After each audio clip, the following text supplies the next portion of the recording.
Bem-vindo à Sala Pastoral. Eu sou o pastor Alejandro Ninauaman e este é o nosso podcast.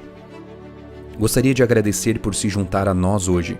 O meu sonho é que sejamos uma igreja organizada para amar e servir, e espero que esta mensagem o inspire e motive a dar o próximo passo em sua jornada com Cristo.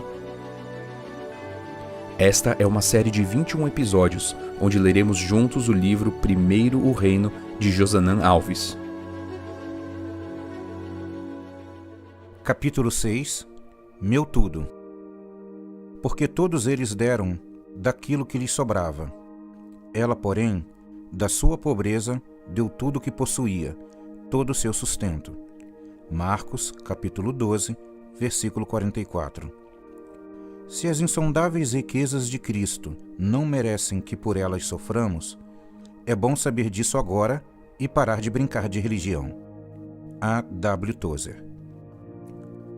Hoje, vamos retornar ao Templo de Jerusalém e, mais uma vez, imaginar a cena vivida por aquela ilustre viúva. Jesus estava atentamente observando as pessoas que entregavam as ofertas e percebeu os ricos entregando grandes somas de dinheiro. O texto diz que Jesus fez um breve comentário sobre a oferta dos ricos. Ele disse que eles estavam dando daquilo que lhes sobrava. A palavra que Jesus usou para falar que os ricos doavam daquilo que lhes sobrava é a palavra grega perisseu. Ela ocorre no Novo Testamento 39 vezes e pode ter uma conotação positiva ou negativa. No sentido positivo, ela é usada para dar a ideia de plenitude, e no sentido negativo, ela é empregada para falar de excesso. No sentido positivo, por exemplo, ela é usada na história dos 7 cestos de alimento que sobraram após a multiplicação dos pães, em Marcos, capítulo 8, versículo 8. Ou para falar da abundância e riqueza da graça de Deus, que é suficiente para salvar judeus e gregos sem distinção. Romanos, capítulo 10, versículo 12. Já no sentido negativo, a palavra é aplicada para trazer a ideia de alguma coisa que é tão abundante que se torna supérflua, insignificante ou até mesmo perigosa. Por exemplo, em Lucas, capítulo 12, versículo 15, essa palavra é usada para falar do perigo em confiar na abundância dos bens que se possui. E em Atos, capítulo 26, versículo 11, para falar da excessiva fúria que Saulo usava para perseguir os cristãos. Evidentemente, ao mencionar essa palavra para falar das ofertas dos ricos no templo, Jesus está usando no sentido negativo. Isso fica claro porque ele reprova a oferta dos ricos e parabeniza a oferta da viúva. A dádiva dos ricos era fruto da sobra, já a da viúva era o fruto de uma entrega completa. Esse contraste entre as duas ofertas também fica explícito pela palavra usada por Jesus para se referir à dádiva da viúva pobre. Jesus afirma que os ricos entregavam da sobra e ela entregava tudo o que possuía, todo o seu sustento.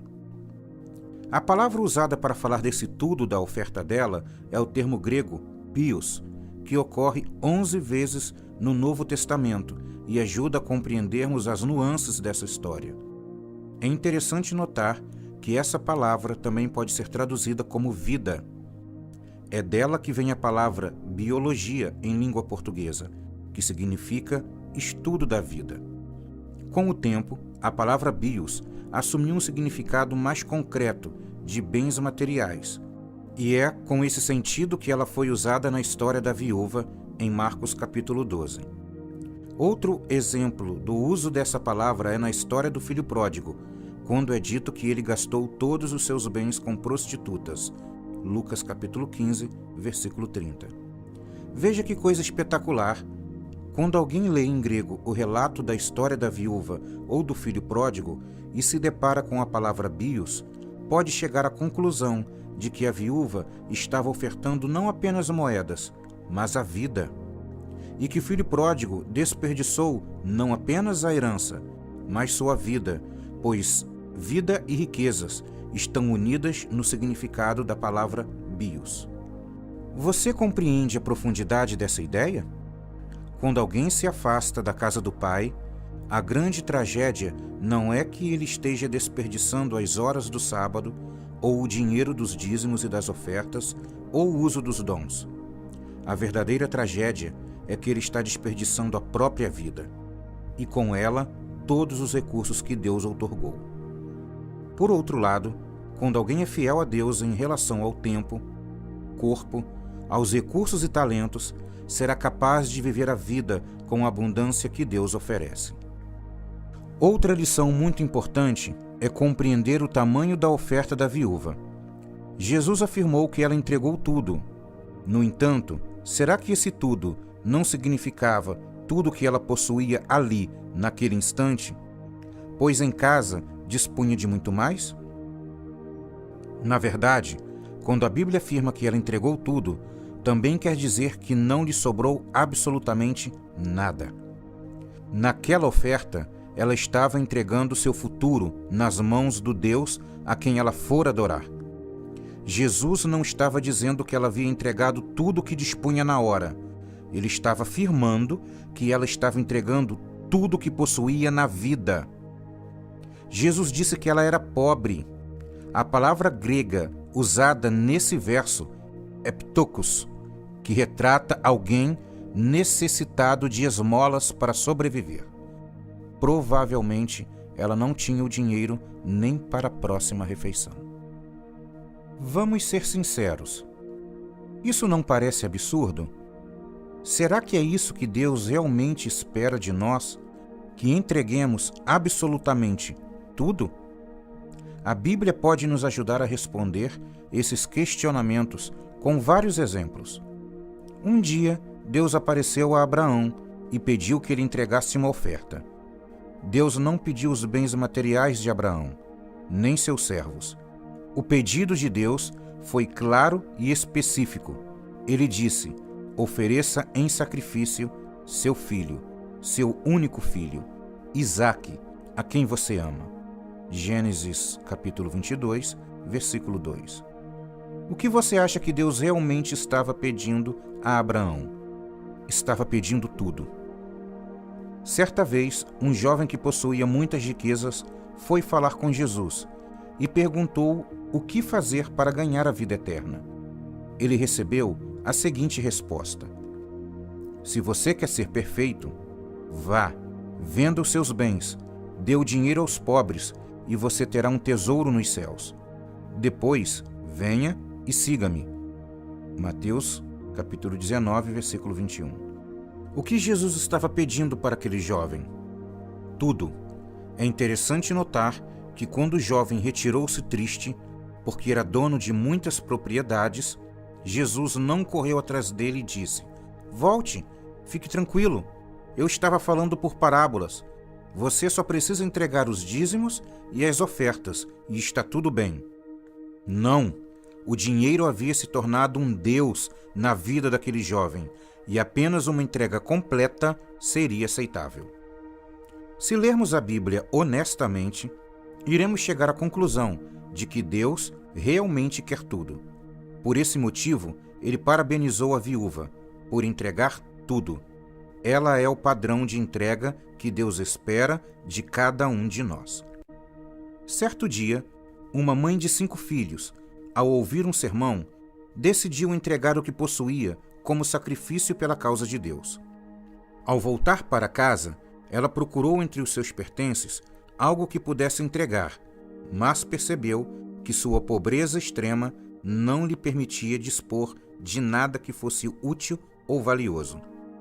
De súbito, ela observou seus 5 filhos, 3 meninas e 2 meninos. Ela então foi ao seu quarto e fez a seguinte oração: Senhor, não possuo riquezas materiais que possam ser usadas na tua causa, mas tenho 5 filhos e neste momento os dedico às missões. Usa-os como missionários. Alguns anos depois, todos os seus filhos começaram a servir a causa de Deus como missionários. Uma história como essa é emocionante, não é? É esse tipo de entrega completa que a história da viúva nos convida a fazer. Não é apenas uma questão de quanto você devolve de dízimos e ofertas, ou quantos sábados você guarda, ou que tipo de comida você come. É uma questão de entrega completa. Tudo o que temos e somos precisa estar nas mãos do Senhor. Precisamos entender que Deus quer tudo e que enquanto não entregarmos tudo, na verdade, não estamos entregando nada. O inimigo quer nos enganar, nos fazendo pensar que a entrega de uma parte do que temos já é o suficiente. Às vezes, nós nos auto-enganamos ao pensar que entregar apenas uma parte do que temos ou somos é o bastante. Quando eu era criança, nas salinhas da escola sabatina, nós cantávamos uma música sobre o sábado que dizia: 1, 2, 3, 4, 5, 6 para nós, e o 7º é para Cristo. Eu cresci cantando essa música e pensando que Deus cabia apenas no sábado e os outros dias eram meus. O sábado era o dia do não fazer, e os outros 6 dias, como eram meus, eram os dias do tudo pode. Não concordo com o conceito dessa música. Biblicamente, não deveríamos transmitir a ideia de que em uma semana Deus só quer um dia e os outros são completamente meus. Deus quer que eu aprenda a andar com Ele todos os dias, não apenas no sábado. Preciso buscar a Deus, desfrutar de Sua presença, fazer o culto pessoal e familiar no domingo, na segunda, na terça, na quarta, na quinta, na sexta e no sábado. O sábado é um dia exclusivo para estar na presença de Deus, mas não é o único dia para isso.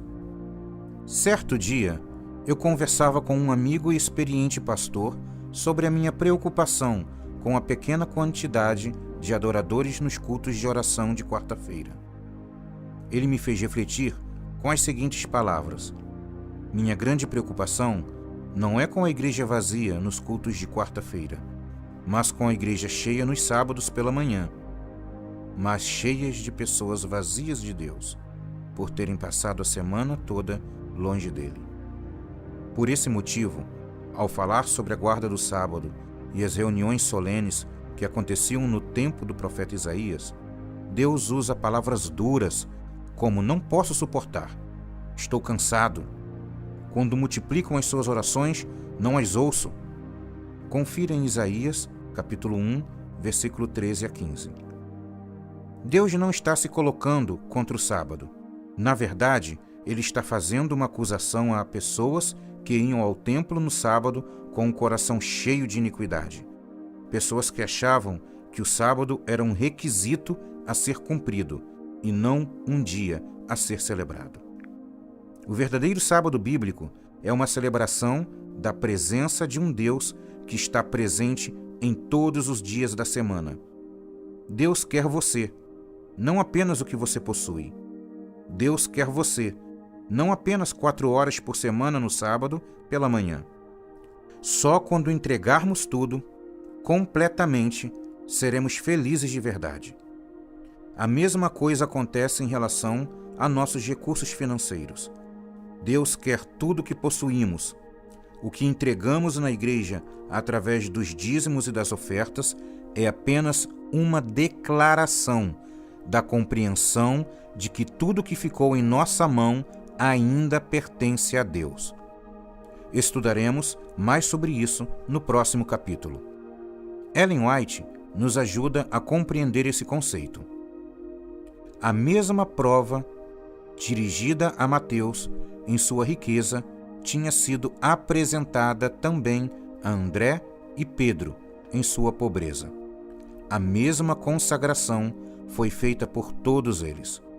No momento do êxito, quando as redes estavam cheias de peixe e mais fortes eram os impulsos da vida que levavam antes, Jesus pediu aos discípulos, junto ao mar, que abandonassem tudo pela obra do Evangelho. Assim, cada pessoa é provada para se determinar a que se apega mais, aos bens materiais ou à comunhão com Cristo. Os princípios são sempre rigorosos. Ninguém pode ser bem-sucedido no serviço de Deus a menos que nele ponha todo o coração e considere todas as coisas como perda por causa da suprema grandeza do conhecimento de Cristo. Esse é o momento de tomarmos uma decisão sobre o tipo de entrega que faremos a Deus. Faça uma breve oração e fale a Deus sobre a entrega completa que você necessita fazer.